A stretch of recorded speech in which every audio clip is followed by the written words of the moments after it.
मित्रों नमस्कार, मैं हूं राकेश कुमार। आप देख रहे हैं मत अभिमत। विशेष सर्वेक्षण संविदा कर्मी और अभियंता संघ का हड़ताल जारी है।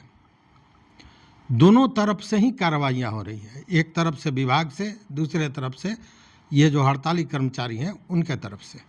हड़ताली कर्मचारी जमे हुए हैं 16 तारीख से, संख्या बढ़ती जा रही है, 13,000 की संख्या है और इनका जो डिमांड है वो 5 सूत्री डिमांड है, जिसमें सच्चाई ये कहें कि 2-3 दिनों के अंदर में जो स्थितियां बदली हैं तो बाज़ाब्ता एक कहें कि एक एलास्टिसिटी, कहीं ना कहीं समझौते का मन ये जो संविदा कर्मी हैं ये बनाए हुए हैं। मतलब पॉजिटिव वे में ये कर रहे हैं आंदोलन, और इसीलिए उन्होंने सारे चीज़ों को छोड़ के कहा कि चलिए भाई, हमारा कम से कम 2 मांग है कि या तो हमें स्थायी कीजिए या 60 वर्ष हमारे सेवा तय कीजिए, और साथ में वेतनमान की बात उन्होंने की है। बाकी 3 चीज़ों को एक तरह से कहे कि थोड़ा अलग कर लिया है, बावजूद इसके कोई फैसला होता दिख नहीं रहा है। इसलिए कि कल भी हमने बताया था कि राजस्व एवं भूमि सुधार विभाग के जो एसीएस हैं दीपक कुमार सिंह, वो कार्रवाई की बात कर रहे हैं। राजस्व महाअभियान, आप इस बात को समझ सकते हैं कि ये बिहार के हर व्यक्ति से जुड़ा हुआ काम है, और इस अभियान में जिन लोगों ने भी बाधा पहुंचाई है और इस अभियान को योगदान नहीं दिया है, ये जानते हुए भी कि इस अभियान में उनकी आवश्यकता थी, उनके साथ विभाग पूरी सख्ती से निपटेगा। उन सभी को नोटिस दे दिया गया है और वो अगर काम पे नहीं लौटते हैं तो उन सभी की नौकरियां समाप्त कर दी जाएंगी। हालांकि देखिए, दीपक कुमार सिंह बहुत ही सुलझे हुए शांत प्रकृति के व्यक्ति हैं, लेकिन या जो समय पर, जिस समय पर देखिए होता क्या है कि जो ये पदाधिकारी होते हैं, इनकी सबसे बड़ी समस्या क्या है, इस बात को समझिए। इनकी सबसे बड़ी समस्या होती है इनका ईगो। और 16 तारीख से राजस्व सर्वे का महाअभियान शुरू किया गया था और उसी दिन से ये लोग हड़ताल पर चले गए। तो ये मान लिया गया कि इन्होंने इस राजस्व महाअभियान को अवरुद्ध करने के लिए ही या सरकार पर, विभाग पर दबाव बनाने के लिए इस तरह की कार्रवाइयाँ की हैं। हालांकि ये जो हड़ताली कर्मचारी हैं ये बता रहे हैं कि नहीं साहब, हम लोग तो 11 तारीख से ही इस पर थे, मतलब एक सांकेतिक हड़ताल पर, और यह बहुत पहले ही सारे लोगों को सूचित कर दिया गया था, विभाग से लेकर मंत्री तक को, कि हम लोग 16 तारीख से अनिश्चित हड़ताल पर जाएंगे। इसके पूर्व हमारी मांग को पूरी कर दी जाए। मांग पूरी कर दी जाए तो मांग कोई नई नहीं है। नई इसलिए नहीं है कि इसके पहले भी सरकार के साथ समझौता इन लोगों का हुआ था, उसमें कई मांगों को सरकार ने मांगा था लेकिन वो पूरा नहीं हुआ। तो स्वाभाविक है कि अपनी मांग के पर ये अड़े हुए थे। मौका है चुनाव का, तो स्वाभाविक है कि चुनाव में सब कोई चाहते हैं कि अपनी मांगों को पूरा करा ले। चूँकि इस समय सरकार चुनावी मूड में होती है तो लोगों को मदद करने में सरकार को भी बहुत सोचने की ज़रूरत नहीं पड़ती है। लेकिन अब सवाल ये है कि विभाग ने इतना बड़ा कार्यक्रम शुरू किया, निश्चित रूप से बहुत बेहतर कार्यक्रम था, और इसका अगर यह सफल होता या हो जाता है, उस स्थिति में बिहार में भूमि विवाद को रोकने का एक बड़ा ये कारक बनेगा। साथ ही जो सरकार के पास चीज़ों की कमी है, मतलब दस्तावेजों की कमी है, वो टोटल अपडेट होगा, यह एक सोच थी और उसी के चलते ये महाअभियान शुरू किया गया था। लेकिन हुआ क्या कि हड़ताल हो गया। अब विभाग द्वारा बजाबते 2 दिन से ही ये नोटिस जारी किया जा रहा है। इस पर भी हड़ताली कर्मियों का कहना है, हड़ताली कर्मियों का ये कहना है कि इसी भय से, जो हम लोगों को रोज़ ये भय रहता है कि आज नौकरी है कल चली जाएगी, जो आता है वो अपमानित करता है, जो आता है वो हटा देने की बात करता है, चयन मुक्त कर देने की बात करता है, तो इस भय में डर डर के कब तक हम जिएं। इसीलिए हम लोग यह मांग कर रहे हैं कि हमको सुरक्षित सेवा सुरक्षा की गारंटी दी जाए, और इसीलिए अस्थायीकरण या 60 वर्ष सेवा काल की बात की जा रही है। तो अब उनका कहना है कि जिस डर से हम ये हड़ताल करने आए हैं, वही डर अगर दिखाया जाएगा तो उस डर का कोई असर नहीं पड़ता है।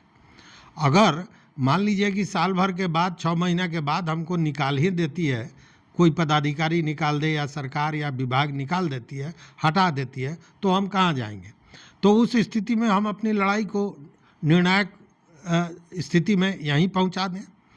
तो कहने का मतलब ये जो भय दिखाने की बात थी, यह भय नहीं चलेगा, क्योंकि वो जो कहावत था ना, जो डर गया वो मर गया। जब तुम हारोगे ना, तुम्हारी गली का कुत्ता भी भौंकेगा तुम पर। जो डर गया समझो मर गया। तो डरने वाले लोग नहीं हैं। इनका यही कहना है कि हम लड़ाई तब तक लड़ेंगे जब तक हमारी मांगे पूरी नहीं होती है। इस पर बजाबते जो बयान है यह भी सुन लीजिए। विभाग से तो लगातार डराया जा रहा है, नोटिस में नोटिस गिराया जा रहा है। अभी सो कॉल का नोटिस गिरा हुआ है और भी कहा जा रहा है कि 1-2 दिन बाद टर्मिनेट का भी लेटर आएगा। तो हम लोग डरने वाले नहीं है। जब तक हमारी मांगे पूरी नहीं होती है तब तक हम अनिश्चितकालीन धरना पे यहाँ बैठे रहे। कहना चाहते हैं कि हम लोग का जॉब वैसे भी मतलब नियमित नहीं है। आज मतलब हम प्रोटेस्ट पे बैठे हैं तो ये सोच के बैठे हैं कि अगर हमें निकाल भी दिया जाए तो हमें कोई फर्क नहीं पड़ता है, क्योंकि विभाग अगर हमें 1 साल बाद 6 महीने बाद कभी भी निकाल सकती है। तो इससे अच्छा है कि हम अपने हक के लिए लड़ें और आज ही निकाल जाए तो कोई बात नहीं है, कुछ कर सकते हैं।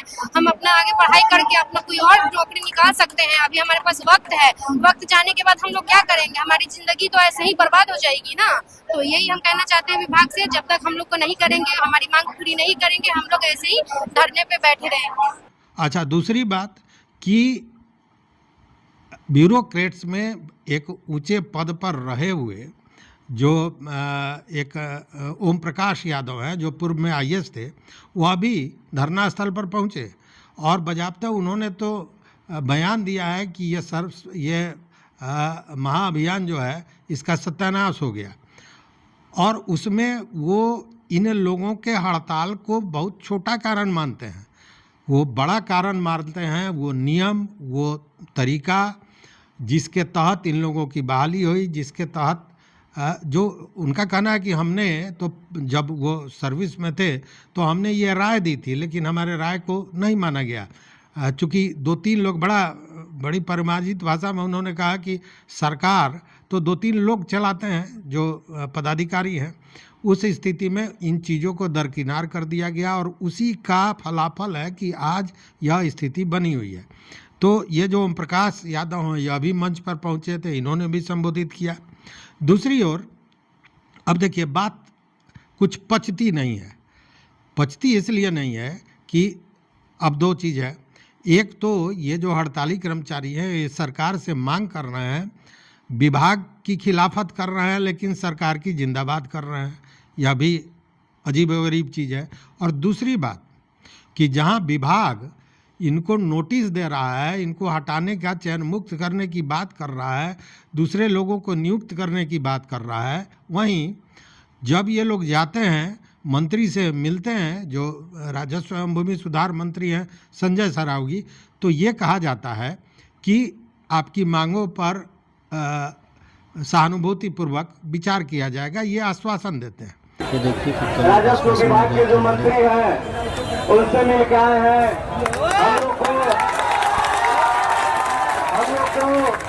आप लोग को आगाज कर देते हैं कि इतिहास में पहली बार ऐसी जगह होगी जो इतनी भीड़ लगा होगा। राजस्व कर्मी आप लोग दिखा दिया है कि क्या हम लोग में ताकत है और क्या हम लोग में ईमान है। अब एक तरफ आश्वासन, दूसरे तरफ भय का डंडा। तो इस तरह की जो स्थिति है, इसमें क्या होगा कहना बड़ा मुश्किल है, लेकिन यह निश्चित रूप से कहा जा सकता है कि ये जो संविदा कर्मी हैं, इन्होंने अपनी एकजुटता दिखाई है। हालांकि यह भी बात सुनने में आता है कि जब ये नोटिस आया तो कुछ लोगों में घबराहट हुई, लेकिन स्पष्ट जो इसके नेतागण हैं, जो इसके अगुआ हैं, उन लोगों ने कहा कि मंत्री से बात हुई है और शनिवार तक का, जो नेता हैं उन लोगों का मानना है कि शनिवार तक कुछ न कुछ रास्ता निकल जाएगा। तो देखते हैं कि क्या होता है और कामना करते हैं कि देखिए, एक बात को समझिए, जो ये विभाग कह रहा है कि हम इन लोगों को हटा देंगे और दूसरे लोगों को नियुक्त करेंगे, तो फिर क्या वो लोग आपसे डिमांड नहीं करेंगे? कोई भी करेगा, यह व्यवहारिक पक्ष है, पहली बात। दूसरी बात, अगर इनको हटा देते हैं तो फिर कितनी बड़ी एक जिम्मेवारी हो जाएगी कि इतने बड़े संख्या में इन लोगों का, जिन जिन पदों पर ये हैं, अमीन हैं, लिपिक हैं, इनकी बहाली की जाएगी। फिर बहाली के बाद उनको ट्रेनिंग दी जाएगी और तब ट्रेनिंग के बाद उनको फील्ड में भेजा जाएगा। मतलब कि सर्वे जो ये एक मुकाम तक पहुंचाने की स्थिति में आ गए हैं, वह सर्वे फिर एक नए सिरे से शुरू करना पड़ेगा। तो मुझे नहीं लगता है कि इस तरह की गलती या इस तरह का कोई उल्टा फैसला विभाग लेगा। तो निश्चित रूप से समझौता होगा और समझौते के साथ कुछ न कुछ व्यवहारिक पक्ष को देखते हुए कुछ हड़ताली कर्मचारी भी पीछे पैर हटाएंगे, कुछ सरकार भी आगे बढ़ेगी और इस हिसाब से कुछ न कुछ फैसला होना चाहिए, ये मेरी आशा है।